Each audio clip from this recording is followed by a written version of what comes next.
Hello Internet and welcome to Patay ang Butike, Episode 1. I am your host, Mikel Bolante. With me today, 2009 Philippine Blog Awards winner for Best Sports Vlog, J. Mark Tordesillas. Fire Kinito. Hi, Jay. My co-author at Patay ang Butike, the basketball blog, Nico Bolante. And ABS-CBN sports anchor and long-time San Miguel Beerman fan, Mr. Toc Rada. Okay guys, topic for today, San Miguel Beerman. The winningest franchise in PBA history, 18 championships. One of only 3 franchises to have accomplished a Grand Slam in 1989. Very rich history, rich tradition of winning. Yes. Anything you guys like to add to that? They're eliminated. This conference. Surprisingly, they're making the headlines now for different reasons. They're last place in the league right now. You know, is it because of that big blockbuster trade? You know, there's been a lot that's been said about that trade. Danny Siegel, Don Ontiveros, Dorian Peña, and Paul Artadi to Air 21 for the top 3 picks. Raba Alusaini, Nonoy Baclao, and Ray Guevara. Some quick thoughts on that, guys. Right, probably I'll go first. But first of all, good day to all the viewers of the podcast on Fire Kinito and Patay ang Butike. I think this trade really is a long-term solution. It's pretty obvious that San Miguel is looking forward now. They traded Danny Siegel, they traded the other pieces of that old Ron Jacobs assembled team. They're looking forward to having Raba, Noy, and Ray Guevara become the centerpiece, so to speak, of the team of the future. But again, the timing, like I told J. Mark once, the timing is terrible for this. And the results, I think, have shown. Especially in an import-flavored conference where you add an additional player, a new guy. So essentially, they have 4 new players plus Sunday Salvacion, who just came in last conference. Essentially, they're really working with a new team here, and I think the results really have told on the team. And as you said, they're eliminated in this conference for the first time, I think, in a long time. And it also bears pointing out that while Raba and even Noy put up good numbers with their 21, they're still rookies. And during the first conference, they put up good numbers. Pero hindi naman nananalo yung team nila eh. Yeah, that's true. Air 21 yun. At saka, so there's a basketball coach who actually told me, he's a PBA coach, na nahinaan siya sa San Miguel kasi mahirap daw yung marami kang project sa isang team. Kung isa-isa lang, dalawa nga medyo mabigat na. Ito 3 pa yung project. And trying to integrate them into the middle of the conference, that's very difficult. Okay. Yeah, I think maganda yung sabi ni J. Mark na their previous team, sila Raba, was Air 21. And it's different pag pinin sa'yo ng isang franchise na San Miguel Beer yung future nila this early. Yes. Diba? Na parang pressure. You traded Danny Siegel. Diba? Parang legend yan. Tapos sino pinalit? Main piece, Raba Alusaini. Malaking pressure yan. Diba? And it's not like he's going under a lot of guys pagdating sa roster. Nilalagay na siya agad sa starter na. So it's really, I think, the pressure deep na kakayanin talaga this conference. Pero yung attitude na, kumbaga, kinuha natin yung magagaling na rookies.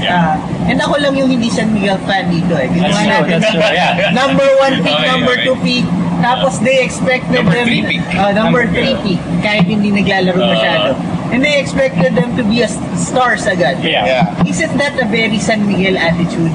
That's true. Kunin natin yung brand new players, tapos magreklamo tayo ngayon na, I mean, so parang, did they expect to lose when they did this? Fantasy. Parang you see them scoring 20 points, 10 rebounds, why don't they get him?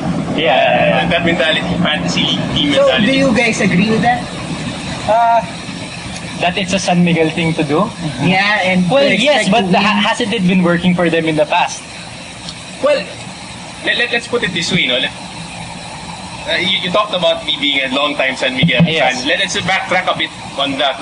I started becoming a San Miguel fan, coincidentally, on the heels of one of the biggest trades in San Miguel history, the Apet Kidaben Mon Fernandez trade in 88. I think J. Mark would know because he was in the other side.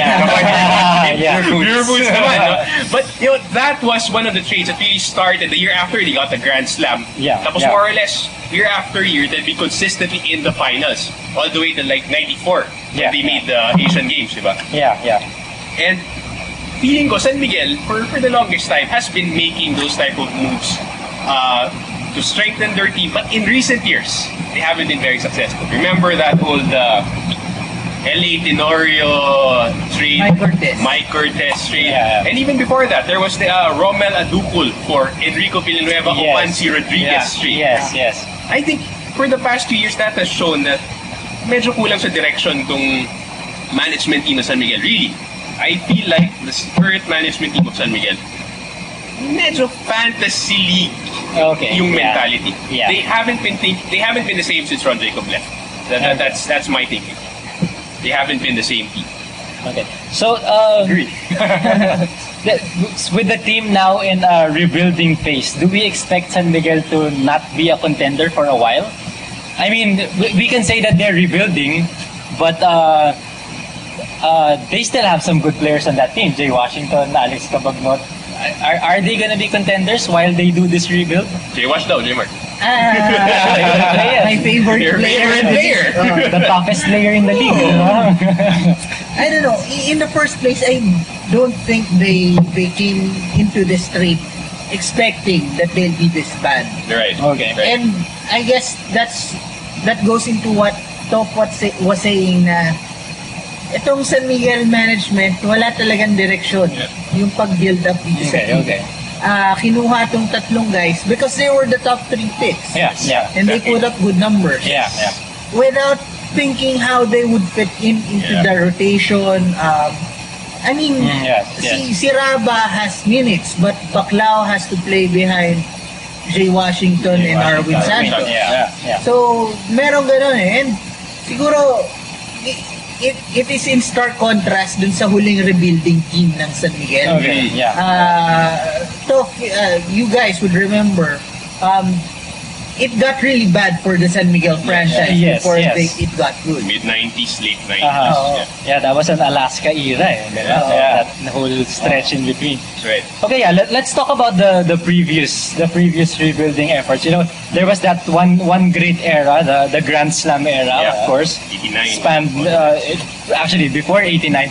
Going into that Grand Slam season, what people tend to forget is San Miguel had already won 3 out of 4 championships. Yes. 3 out of the last 4 conferences, they were champions. Yeah. And then they won that Grand Slam era. And you know, there was a little stretch in between that they didn't really win, like 2 years that na-injure sila sa Amboy.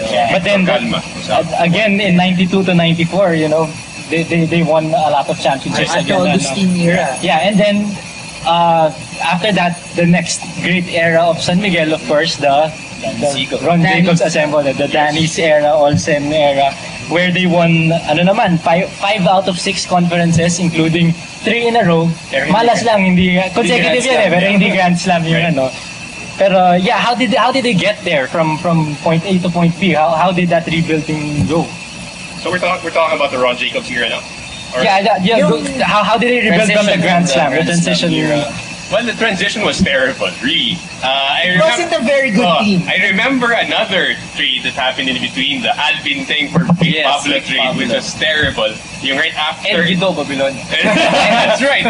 After, and the reason why it was so terrible is after Alvin Teng turned down the offer sheet from Pepsi Mega. He was traded. He was traded for the same team. So essentially, he was going to the same team for less money. For less money, And, you know, whatever happened to that old ibang may pinagsamahan slogan of San Miguel. But eventually, that's when Ron Jacobs came in. And I think we're talking about that era being the Sigat Ildefonso era. We also forget that era was also, in my opinion, I think that was the Olsen Rosella period. No, and it's significant to note that I think the reason why, probably a question you could ask later is, why only now? Bakit lang ngayon tinitrade itong si Sigel and all the other Dorian Peña when they should have been traded years ago, probably? Yeah. And it's because I think San Miguel has been fixated with the fact that for the last 5 years, they've been looking for the next Olsen Rosella. You remember? Yeah. They had the Dale Simpson phase. They went through Mike Cortez, L.A. Tenorio, Brandon Caplay, Jonas Villanueva. And the funny thing is, Olsen outlasted them all. Yeah, that's right? true. So I think that's how crucial Olsen was for that team. He was really the heart and soul. Sure, the Danis would score, Dodon would get them the 3-pointers, Dorian and Mick would get them the rebounds. But ultimately, the glue that held them together was Olsen Rosella. And I think that's really the crux of the team.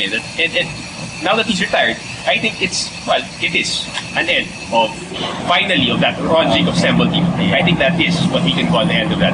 Okay, let's just take a quick break and we'll continue this discussion after. Short break. Yeah.